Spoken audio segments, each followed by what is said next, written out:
Hello, and welcome to my live recording of She Hustles. Today, I'm really excited. I have Kathleen Babcock with me. And Kathleen, you have been a sales pro for a long time. You are an entrepreneur, and you know what to do when it comes to sales. So today I would love for us to be able to share some of that fabulous knowledge with people who are watching. So maybe I'll let you introduce yourself. Okay. Yeah. Well, hey, I'm Kathleen, and I started a sunglass business when I was in college 30 years ago. I know I make it look good.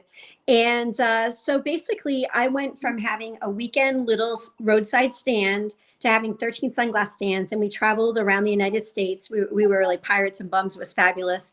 And we did roadsiding. So we did gas stations, shopping malls. We partnered with them. And then we started doing military bases, shows and events. And I had 13 sunglass stands. And I would make like 6 figures in 6 months. And then I'd go to like Bali, Thailand, I'd go have fun being young and making some cash. And, it just sort of all went from there. And I learned very early on, I was like a pitch person, so I've done all sorts of direct sales to customers, and I've sold all sorts of stuff over the years. So I'm pretty seasoned with that kind of thing. Yeah, no kidding. I mean, for sure you would definitely have to be. So I guess what would you say would be the experience that gave you the most success when it comes to growing? Like, was there a certain thing that you learned, or did you have a certain job before, or how did you get successful? Well, thank you. I that's a great question. And I really would say it came down to my desire to excel and be successful. I had a single mom, so I learned very easy early on. If I wanted something, I had to work for it. Like I remember being in high school and my friends would have new sweaters and new boots. And I'd be like, Mom, I need some new clothes for the winter. And she'd be like, well, we don't have the money for that. And I'm like, what? I'm a kid in high school. I didn't understand what that meant. And I was always just sort of loquacious. Like I always just sort of talk. I always had a lot of energy. So my first job was on the phone, was selling vitamins. And I remember this, I was, I think, a senior in high school, and I sold like $700 and to one person, which I graduated a while ago. We're talking like 30 years ago or 28 years ago. So that was a ton of money back then. And the people like, how did you do that? So I always just had this ability to communicate to people. So I think the thing that really started me off was I was extremely motivated. I grew up with a lot of rich friends, and I saw this life that I wanted, and I saw my mother struggle, and I just decided I didn't want that for my life. And so it was really first my purpose, my desire, my passion. And then I just started selling stuff, and I was in art school. I went to the School of Museum of Fine Arts in Boston, and I was waiting on tables, putting myself through college, and then this sunglass opportunity fell on my lap. And I started making like $800 on a weekend. Like that's a lot of money back then. You know what I mean? And so I dropped out of college on year 3. I got a car. I got a little minivan, a little Toyota minivan, and I started recruiting people. And I grew my business to 13 booths, and we just literally traveled around the United States, and I just started selling. I just really learned very quickly how to sell. It was just natural for me. And I always kept my eye on my targets, my goals, my purposes, and that would just accelerate. And I always would name my product. I'd be like, well, I want to make this much money, or I want to go here, or I want to have this. And I learned if I just went and I worked hard and I applied myself and I sold, then I would get the fruits of my labor. And that's just how it kind of all went. So you set goals and targets for yourself, even though it was just you that was responsible and accountable. Absolutely. I learned from a very early age that if I wanted something, I had to go work for it. And, I think these days it's a little different, with the internet and this and that. I think, probably the younger generation now, things are a little more instantaneous, but back then if you wanted money, you had to work. You couldn't just go on, sell something on the internet or whatever and get money. You had to literally physically go work. And I was just lucky, that I just could sell. I don't know. It's just something that I was born with. Do you know what I mean? Yeah, I think I know what you mean, because Yeah. I feel like I'm I feel like I maybe also came from a family that didn't have, and so I've had that drive as well. I mean, it's crazy what something that motivates you will cause you to do. And I think really that motivation doesn't have to be, it doesn't have to be that you're born with it. It could be that you're impacted by something in your life that drives you towards that, right? I agree with you 100% because I think that the fact that my mother was a nurse. So when she was going through nursing school, she was a nanny for these extremely wealthy people that literally built Rhode Island. I grew up in Rhode Island. And so they had 5 children. So she was their nanny and she went to nursing school. And then when she graduated and became a nurse, we lived on their property. They had like a house, it's nice little house. And she didn't work for them anymore. She was a nurse, but I was best friends with their youngest daughter, and there was horses and in-ground pools and trampolines, and I mean, just like a mansion house. And I was like, whoa, okay. I'm like, this is better than what I have. And I got a taste for that at a young life, and I just again saw my mother struggle, and I just really decided very, very early on. I would think from maybe 5 or 6 years old, I just was like, I'm going to have that life. Yeah. You know what I mean? And I don't know, that did prompt me to work and surround myself with very successful people and work extremely hard. Yeah, no kidding. It sounds like it. Yeah. So what advice would you give to someone who's new at this? Maybe they do have the same drive or the same motivation, but they're new to sales and they want to grow, they want to learn how to sell, I guess, quickly so that they can, I mean, you do sales because you want to make money, right? Yeah.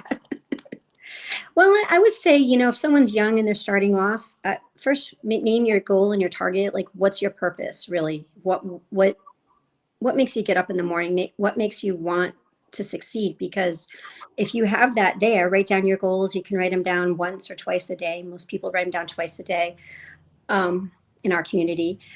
You keep that there. You keep your vision there. And then as for learning, I mean, I think it's going to kind of depend on, like, we do Cardone U. That's a great resource for learning. They have it all broken down very systematically. And, there is a bit of a difference between selling in person and online, but, the basics of selling are there. It'd be greet. Hi, how you doing today? Or if you're in the mall, what brings you to the mall today? Don't ever say, can I help you if you're in the mall? Or what are you looking for? Oh, I'm just looking. Never say, what are you looking for? Because you'll get shut down right there. You always want to ask a question. This is live sales, by the way, that you'll get an answer back. So Yeah. What brings you to the mall today? And then you qualify. Well, I came because it's my husband's birthday and I'm looking for a gift. Oh, okay, cool. So, and you look at what's in front of you, and if it's like an older woman, then let's say I sell shoes at Christmas. So if it's an older woman, I might just look at her and say, okay, well, does he work from home? Is he retired? Well, yeah, he works from home. Well, listen, I have this amazing blah, so you start to qualify, you demonstrate your product, you make your proposal, and if it's a long-term sale, you'll put it in writing. But if you're in front of somebody and it's, not a big thing, you go in for your close. You will, listen, Yeah. let's ring it up. It's 75, blah, blah. Okay, good. Close the offer. And then you can always follow up. And follow up, if you're selling direct, there's an immense power in getting your customers' emails and their phone numbers. I have made thousands of dollars. Probably, I started implementing this probably 5 or 6 years ago, just getting my customers' phone numbers. I do it old fashioned. I have a book, and I write everyone's name and phone number. And if they're like a VIP for my store, I'll put them in my phone. If you're doing online sales or whatever, or a bigger sale, then, you know, you're going to write up your proposal, and that might be a longer follow-up sort of action.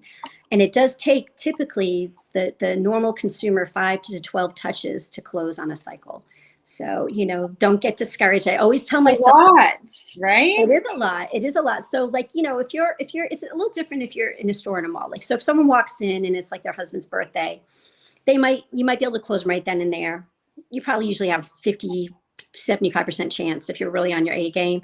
But, you know, there are those folks who are going to go look around, and, you know, then I would write down what they looked at with my name and my number and get them to come back. So I'm always going to write my proposal, right? Yeah. But if you're selling a larger item, like let's just say you're selling like, I sell massage chairs sometimes, you know, that's an $8,000 cycle, right? So that is when you write your proposal, and that's when the follow-up really comes into play. And there's a ton of different ways to follow up. That's a whole nother conversation. But follow-up in sales is your lifeline, and you cannot get discouraged. Like, I've been working on someone we're going on week 7 now for an opportunity. And I just keep saying in my head, actually, I'm working on 2 people. The average person takes 5 to 12 touches to close. So as a new salesperson, while you learn and you learn your skills, if you can just keep your list, keep your follow-up, however you keep your information, your CRM, just remember, if they don't close right away, there's a whole thing in Cardone that teaches you how to follow up creatively. You don't ever want to do exactly the same thing. Videos work amazing. Like, I shoot off videos all the time. And then you just keep in your follow-up, and as you grow and learn, your follow-up will pay off. So don't get discouraged sometimes if things don't happen right away. Just keep an interest. So what advice would you give to someone who is practicing these things, or not necessarily practicing these things, but you know all the right things that you're supposed to do, but how could someone get better at face-to-face sales? Like, is there anything? Yeah, absolutely. So, I mean, there's different things. I mean, definitely you want to get your greet down. You want to get your communication cycle in. You want to be able to emulate, hello, what brings you to the mall today? And receive an answer back. Because sales is a two-way communication, okay? So if you cannot, this is the most simple thing. If you cannot get your communication across clearly and be understood and wait to receive a communication back, then you've really not even gotten the first most basic step. It's the intention behind your communication. You know, you might say, what brings you to the mall today? And the person ignores you. And that's when you start to look at what's in front of you. It's kind of an important thing. Like, I can be a chameleon, you know. If I have like a younger person, I may be like, hey, what's up, man? What brings you here today? You know, oh man, you know, or if I see an older lady and maybe she's, you know, got a Prada bag and Valentino shoes, and I call them a skating rink on her finger, you know, I'm going to be like, good afternoon, ma'am. What brings you to the mall today? So you have to be able to look at what's in front of you and adapt your communication skills to that person and find a point of reality. So greet, qualify, and then find out what they need and want, solve a problem for that person. You know, if you can solve a problem and you connect with them, then the other part comes very easy. Yeah. So it's not just a tone of voice that you have to consider on social media when you're communicating with your audience, but also your tone of voice in real life. Now, some business owners have been forced to, over the last year, switch a lot of their business from face-to-face to going virtual. I guess what has happened for you over the last year, or have you transitioned anything that you're doing from in-person to virtual? Yeah, well, that's a good question. So our sunglass part of the business was always shows, events, military bases. So that was closed for a whole year. First time in 29 years. This is year 30. I was closed. You know, I started this when I was really young, and that was a tough thing. So in that manner, what I did was I joined the 10X Grant Cardone mentorship group last April. I'd been in the atmosphere for a couple of years, but that's when I really got serious about it. And I started his mentoring ships, and then I did 2 with him and a marketing one with him, and then I slid into a marketing one with Alan and Rhett. And we had 2 calls a week last summer, and that was invaluable. And during that time, I just decided to try and get my sunglasses online. So we branded, I mean, it was a whole thing, branding, learning social media, learning Instagram, getting on LinkedIn, learning how to do, Facebook lives, Instagram lives. And I'm still not great at it, to be quite frank, but I'm learning. So we've developed our Vitality page. We post daily on that, and it's growing. We're almost at 5,000 followers. And Yeah. So, so I've been forced to learn. But you mentioned something. You've been doing things. It's not perfect, but you're doing them. And I think that's, so many of us, especially because online is so permanent. In person, you have a conversation and it's gone, right? So many people are waiting instead of just doing it because they want things to be perfect. So that's amazing that you were able to actually do rather than, wait and have it be perfect. Oh, thanks. I mean, I need to get better at that. Like, I really admire you. You are just doing with the Monet. And I actually videoed this morning, and I was trying to edit it, and I was like, I had an appointment, so I had to go. But that's my next learning curve, is to how to get reels better and edit better and really grasp this film part of it. That's a whole nother thing. So Yeah, you're doing amazing at it. Reels has been fun. Definitely been fun. You're doing great at it. I really admire it. Thank you. Yeah. Now, you talked about you branched to different multiple locations when you were very young, and recently you've started building a team. I guess, how did you go about expanding your business, whether it was in the past or recently? Like, it seems to be something that you do well at. Oh, thank you. You too, actually. You got me on your team. Yeah. So I mean, for those of you who do not know, Rebecca and I do Monet together, and she actually got me onto her team. And then I reached out to some people here in the Tampa Bay area, and they joined, and my team has grown very, very quickly. And I think the thing is, it's finding people who are open to different things and that are hungry. Again, it goes back to, you got to sort of have a little bit of purpose to you, because you can grow a team or have employees, and you're going to probably hire 10 employees and have maybe 1 or 2 that really have that passion and want to learn and take off. So it's sort of, you have to be able to look at, again, it goes back to looking what's in front of you.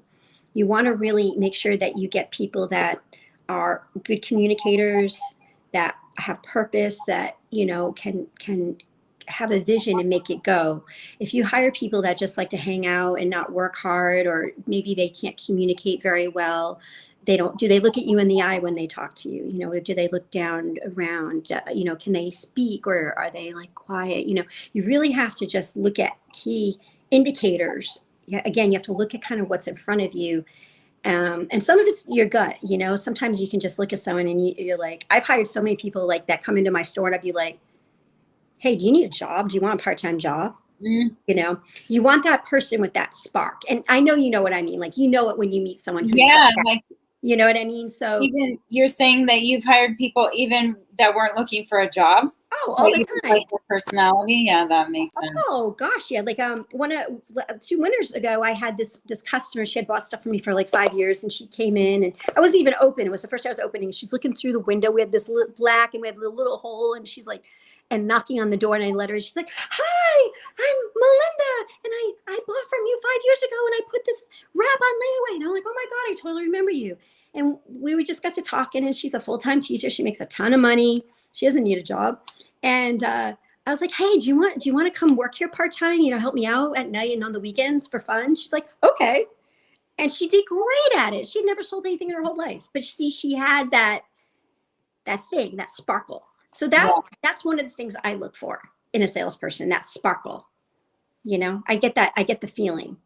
And that's kind of what's happened here. I got one of my best friends, and she's got the sparkle, and she's got the drive, and you know, she's just taking off like crazy. So yeah, guys, look for the sparkle. Yeah. And so what would you say it would be one of the most kind of, I guess, a couple of the most important steps when you are, so yes, finding someone who sparkles, but you know, sometimes that's hard. You can't just find someone who sparkles. So what would be a couple things that people should do to find those people? Well, I think, you know, again, I'm learning the social media game a bit better. You know, really just try and post as much as you can. I've been doing great for my sunglasses, and I'm going to really try and focus on my personal a little bit more now. It's, as you know, it's a lot of work. It's like, you know, and just try to put your communication lines out, make your scope big, you know, your top of the funnel. And you just have to go through people, and there's different kinds of people for different things. I mean, obviously, if you need someone to, you know, maybe do your graphic design and make your posts for you, or do that kind of thing, that's a different kind of person than what you're looking for a salesperson who's really going to excel. Do you know what I mean? But finding the sparkle is hard. It's hard. Especially, you know, and I know this is really real to you, if someone's really successful, for them to come work with you, if you can't meet their goals or expectations, that the only reason why they'd come help you part-time maybe is because it's fun and they want to work with you. You know, it's hard to get good talent if you don't have that big game there. Massively difficult. It's very true. Very, very true.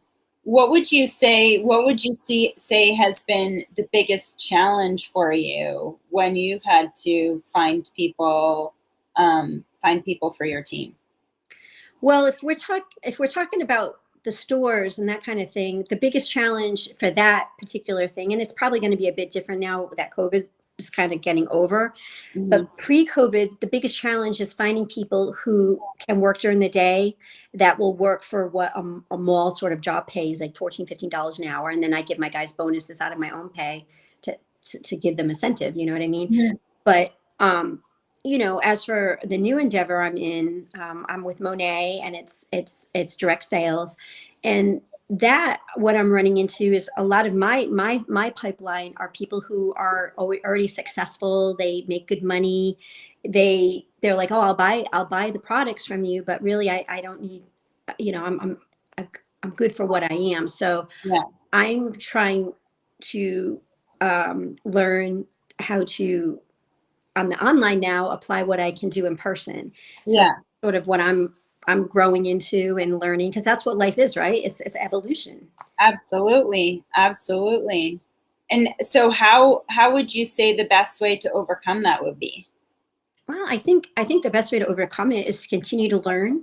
You know, if you're aware of what you don't know, then you're really ahead of the game. If you don't know what you don't know, then you're just kind of thrown in there blindly. I'm kind of aware at this point what I need to improve on, and I'm really trying. And I think that, you know, you just got to keep an interest. You got to keep putting planting those little seeds, and then you got to follow up. And the follow up is the thing. I think once you can master it and keep it interesting and keep it different, you know, don't just email everyone the same thing or text them every day or whatever, you know. You can master that follow up and let a bit of you into it, or what makes that person tick. You know what I mean? Like if you're trying to get someone on your team, and I don't know, maybe they love to sail, right? And maybe they want products for their hair that will protect them in the sun and make it not frizzy and not, you know, and untangle easily. You're just trying to brag, aren't you? They love to sail. No, I'm showing you. Canada. I'm showing you something. So listen, let's just say that's someone you're trying to get on your team, right?